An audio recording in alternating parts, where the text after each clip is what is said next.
안녕하세요. 1인 원장 윤원장입니다.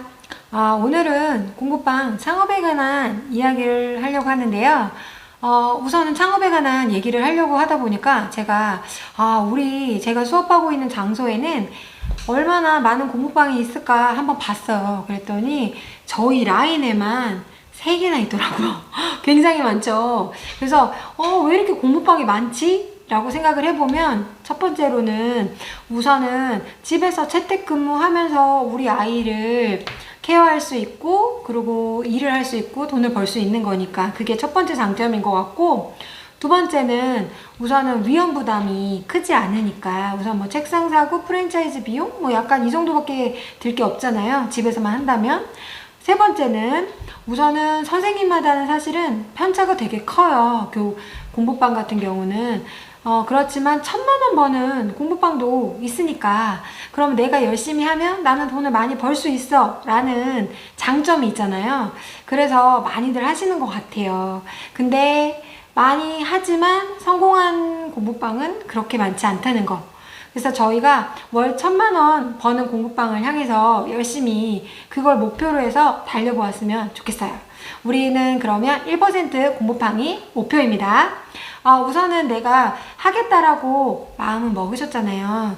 그러면 우선은 내가 집에서 그냥 하겠다라고 하면 우선 학교 주변에 있는 학교가 바뀌지는 않을 거니까 주변에 있는 뭐 초중고 현황은 좀 살펴보시고, 그 다음에 같은 아파트 내에 공부방이 많이 있는지 확인해 보시는 거 좋을 것 같아요. 왜냐하면 그 안에서 사실 아이들이 움직이는 거기 때문에 서로 아이들 찢어서 이렇게 갖는 거잖아요. 그러면 시간이 좀 많이 걸릴 거라는 걸 조금 내가 생각하고 하느냐 안 하느냐에 따라서 마음이 조금 너무 안 모아지면 조바심이 나기도 하거든요. 그러니까 그것도 좀 고려 한번 해보시고, 그 다음에 요즘에는 아파트에서 관리사무소에서 동의서를 받아오라고 하는 경우도 있어요.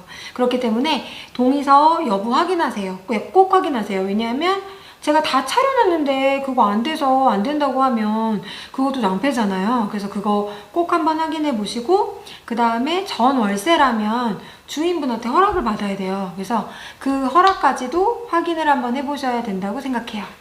그 다음에 나는 집에서 하지 않고 공부방을 구한다 라고 하시면 우선 학원이나 이런 학원가에서 멀리 있는 아파트, 그래야지 아이들이, 왜냐면 왔다 갔다 하는 것을 못하는 분들도 계시잖아요, 차량 운행이 안 되면. 근데 요즘에는 학원들이 좀 소규모 학원, 30평대에 있는 학원들도 차량 운행을 잘 안 해요. 그렇기 때문에 차량 운행 하는지 여부로 아이들이 그 안에서 구해야 되는 경우도 있기 때문에 학원에서 조금 멀리 떨어져 있는 아파트가 좋고요, 학원가에서. 그 다음에 차량 운행을 많이 하는지 이렇게 보시는 것도 좋아요, 애들이 왔다 갔다 할 때. 그래서 그렇게 떨어져 있는 데 쪽에서 구하시는 게 좋고, 초중고등학교 현황은 꼭 확인해 보시는 것도 좋고, 세대수도 확인해 보시는 거 좋고요. 그 다음에 교습소를 구한다 라고 하면, 저는 이제 교습소라고 하면 사실은 이제 내가 상가를 얻는 거잖아요.